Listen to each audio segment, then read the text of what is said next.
자, 지금부터는 본격적인 행사가 진행이 될 텐데요. 먼저 첫 번째 순서는 기조연설입니다. 오늘은 총 2분의 기조연설이 준비가 되어 있는데요. 첫 번째 연사는 세계적인 금융 서비스 기업인 S&P 글로벌 마켓 인텔리전스에서 시니어 커머디티 스페셜리스트로 근무하고 계시는 패트릭 램님입니다. 오늘은 포스트 코로나 시대 세계 금속 및 광업 현황이라는 주제로 발표를 진행해 주신다고 합니다. 패트릭 램님은 S&P 글로벌 그리고 모간 스탠리 등에서 오랜 시간 자원 애널리스트로 근무한 경력을 보유하고 계시는데요. 아태 지역 금속 및 자원 시장 전문가십니다. 자, 그럼 발표 영상 저희가 사전에 준비했습니다. 여러분 화면으로 함께 보시죠. Hi everyone, my name is Patrick Lam and I'm the Senior Commodity Specialist from S&P Global Market Intelligence. Today, I'm going to deliver the keynote address for our Metals and Mining Industry Seminar in collaboration with Korea Resources. We want to give our sincere gratitude to Korea Resources for the investment and commitment in organizing this seminar, especially relevant under the challenging macroeconomic environment for the metals and mining industry. Today, I'd like to provide a quick review of the macroeconomic highlights of key regions and to summarize how these changing economic activity affect the recent metals price performance. Afterwards, I'm going to present our analysts' views towards the nickel, copper, iron ore, cobalt, and lithium market fundamentals. Finally, we'll take a quick look into the recent performance of the mining company market capitalization and how that might affect their capital expenditures this year.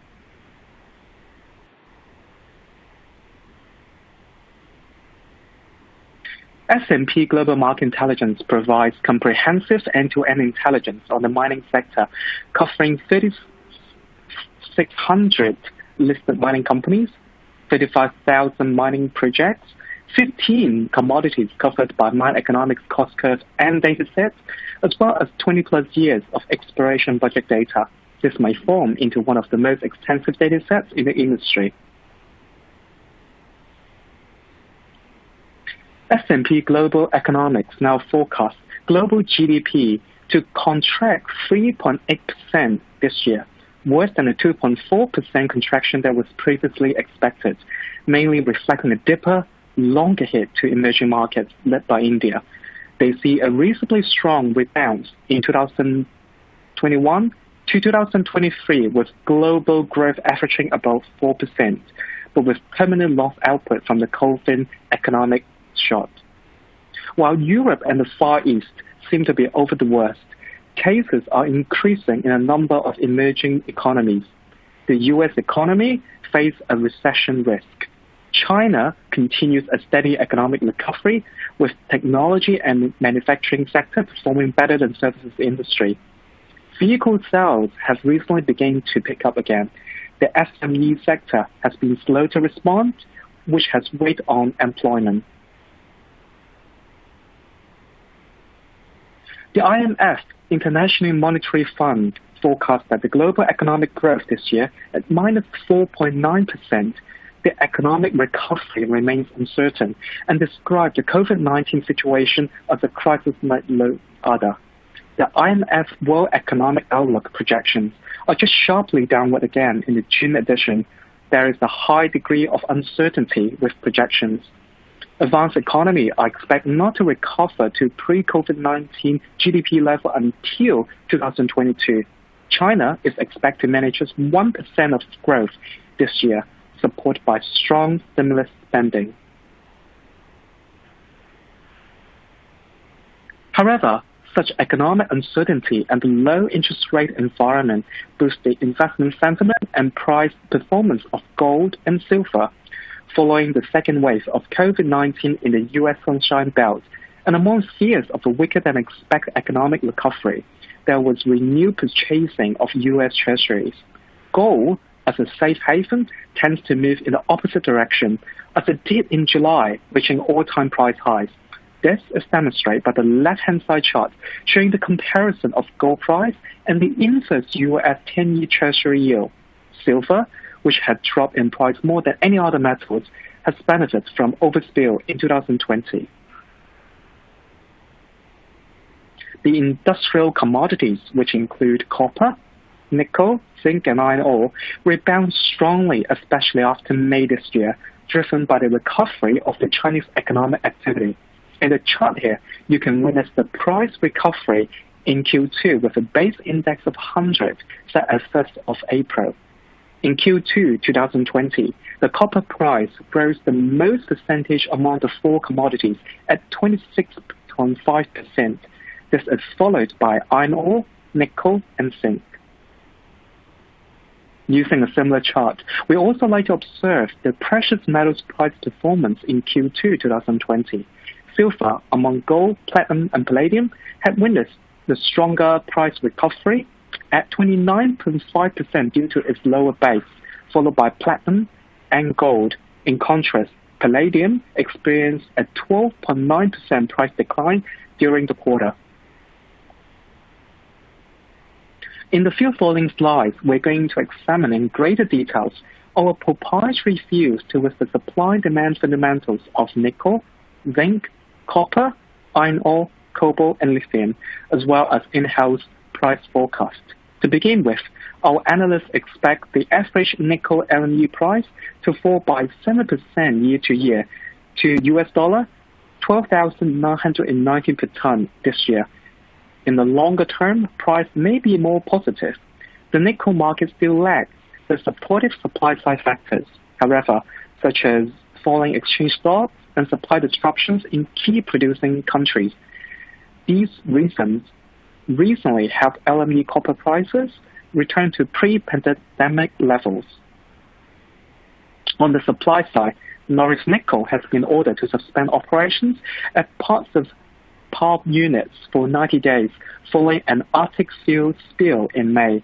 This will not impact its nickel operations, however, according to the company, despite Indonesian government expectations that some domestic nickel smelting projects could be delayed by COVID-19. More such projects are being commissioned.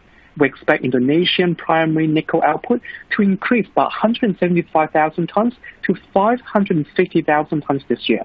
This will more than offset the lower output from China. Chinese primary nickel output is projected to fall by nearly 150,000 tons to 535,000 tons due to the Indonesian nickel ore export ban and previous COVID-19 mining suspensions in the Philippines reducing availability of ore. There is a risk of further suspension in the Philippines due to the rising number of COVID-19 cases. This is demonstrated in both charts, the one on the left showing the estimated stock build in 2020 this year, and on the right, the largest primary surplus since 2014. On the demand side, we expect prices to consolidate their recent gains in the September quarter this year, based on expectations that activity will be seasonally slow. We expect Chinese stainless steel plants to proceed with seasonal maintenance plans in Q3, while activity levels at European plants remain subdued. We expect prices to resume moving higher in the final quarter as buying activity gradually picks up.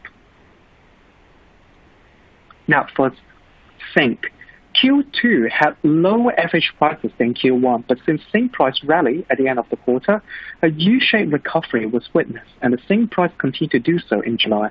This has been driven by increased Chinese demand as a result of announced economic stimulus. However, we expect the zinc market to stay in surplus for 3 consecutive years this year, 2020, 2021, and 2022. A higher annual average price in 2021 is expected due to a smaller market surplus than this year. We forecast the Chinese zinc demand to rise by 100,000 tons in Q2 versus Q1 this year. This was driven by positive demand indicators. The Chinese galvanized steel production, a large consumer of zinc, has resurged since April, with large increase in batch galvanization from the middle of the month and consistent continuous galvanizing demand throughout May. The Chinese galvanized plate output was only 1.3% lower in the January-May period year to year, but output since March has been consistent with pre-COVID-19 levels. In comparison, as a result of S&P Global Economics revision, we have reduced our 2020 refined zinc demand forecast for India, Mexico, and Brazil by 15,000 tons, 5,000 tons and 5,000 tons respectively. Our latest zinc price forecast for this year is now averaged at $2,021 per ton. In the longer run, we expect the zinc market surplus to be reduced in 2021 from 109,000 tons this year to 17,000 tons next year, hence support prices into the future. Copper prices continue strong bounce back as Chinese economy restarts. The right-hand chart demonstrates the recovering Chinese refined copper and copper concentrate imports. These imports have increased by 11% and 2% year-to-year respectively in the period Jan to May 2020. Our research analysts expect the 2020 copper price to average at $5,840 in 2020. From a fundamental perspective, we expect a global refined copper market surplus reaching 217,000 tons this year. Our analysts expect that the near-term copper price weakness may be temporary and copper prices may pick up again prior to and throughout the December quarter 2020. In the longer run, the refined copper market may revert to a deficit market as indicated by the left-hand chart. This may provide greater price momentum. We forecast the copper price to reach $6,338 on average next year. We expect the refined copper demand to increase to 27.4 million tons eventually in 2024. Over the same period, we forecast refined copper supply to grow to 26.9 million tons. Refined production might therefore be unable to meet demand over this period as a result of declining mine production growth rates. From S&P Global Market Intelligence, we've produced another in-depth research article on the copper project pipeline. The conclusion is that the medium-term outlook for copper has been sufficient mined copper production to meet demand may be challenging.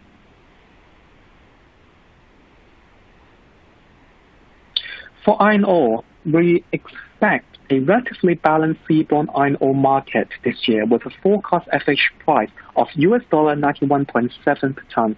Next year, we expect the supply tightness may ease slightly, which may soften the annual average price to $86.6 per ton. From the supply-demand analysis of iron ore, we observed that, number one, sharp rebound in Chinese steel production in Q2 has fueled a strong rise in Chinese iron ore inputs. In comparison, outside China, iron ore demand globally contracts substantially amid aggressive restraints in steel and blast furnace output. First half iron ore demand in Europe, Japan, and South Korea contract by an estimated 20%, 16%, and 8.7% respectively year-over-year. We expect full year 2020 global steel production ex-China to contract by 12% from 2019, with the steepest falls in Europe, India, and the US. Number two, Brazilian supply concerns remain. Q2 saw a modest rise in exports by Vale, yet Brazilian iron ore exports dropped 11% year-over-year in the first half of 2020. The spread of COVID-19 remains a concern in Brazil and is fueling uncertainty with regards to its second half export capacity. Australian exporters have benefited the most from the fall in Brazilian supply, with January to May shipments rising 5.2% year-over-year. We've upgraded our 2020 forecast for Australian iron ore exports to a 4.5% increase over 2019.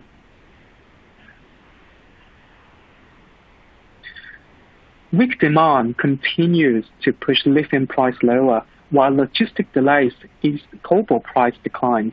Lithium prices continue to trend lower in Q2 due to a partial recovery in China's new energy vehicle sector, and high lithium inventory volumes were witnessed throughout the supply chain. Cobalt prices was broadly stable in Q2. Prices were supported by raw material tightness as logistic delays in Africa significantly reduced cobalt stock arriving at Chinese ports. My fellow colleague, Alice Yu, shall present our proprietary views towards the lithium and cobalt markets in greater details. In general, the market capitalization of mining companies rebounded strongly in Q2. The drop in Q1 did include the negative market sentiment on many commodities. The S&P/TSX Global Gold Index rallied by 41.8% in Q2, compared to just a 25.5% increase in the S&P 500 index. The S&P Global Exploration Price Index also rebounded strongly to 135.9 points in Q2. Despite its significant weighting to gold, the recent price recovery also contributes strongly. The S&P Quarterly Pipeline Activity Index, in comparison, has shown that the project development pipeline are relatively cautious. Speaking of mining project development pipelines, the COVID-19 uncertainty and the Q1 decline in metals and mining company shares have meant cautiousness among the largest miners for their capital expenditures, CapEx. We analyzed the CapEx guidance of 150 top mining companies globally. 52 companies have published new guidance with an aggregate $7.5 billion in planned spending for 2020. Some companies were excluded due to the omission of an absolute value estimate. Some of the reduction in CapEx are associated with localized shutdowns and restriction in activities, such as contractor travel restrictions. As such, we expect this part of CapEx are deferred in nature and may return in 2021. Only 9 companies have increased spending guidance. The largest of these, FMG, increased guidance by 10% to $2.2 billion, with strong iron ore pricing and no production interruptions from the pandemic. We expect more new guidance to come about. Please feel free to reach us for relevant research insights.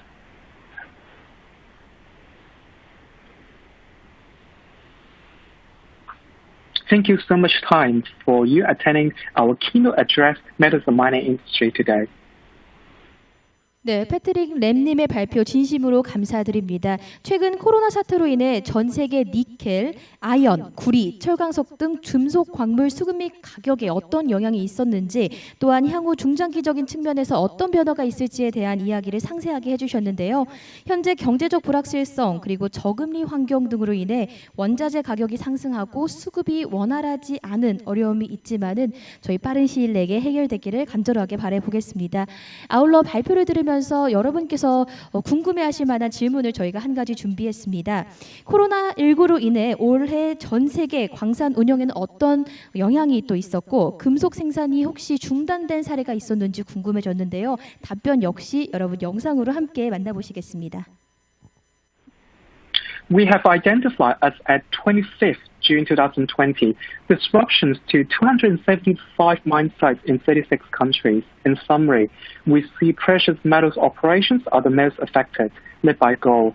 South Africa has the highest number of mines being affected. Yet from a revenue perspective, we observe that Peru might have suffered the most. We estimate that over $8.83 billion mining revenue may be at risk due to the suspended operations as a result of COVID-19. Many nations continue to emerge from COVID-19 lockdowns, yet the threat of renewed outbreaks remains, as seen in Brazil and India. Additional mines closures still remain a possibility. For the time being, it seems that the COVID-19's impact on the mining industry has now increasingly focused on the demand side. At S&P Global Market Intelligence, we do provide detailed analysis and analytics monitoring the mine level production status. We welcome your further interest after this seminar. 네, 답변 감사드립니다. 또 발표와 관련해서 더욱 궁금하신 사항이 있으신 분들께서는 채팅창에 실시간 댓글로 남겨주시거나 또 한국광물자원공사로 연락 주시면 저희가 친절하게 답변을 해드리도록 하겠습니다. 감사드립니다.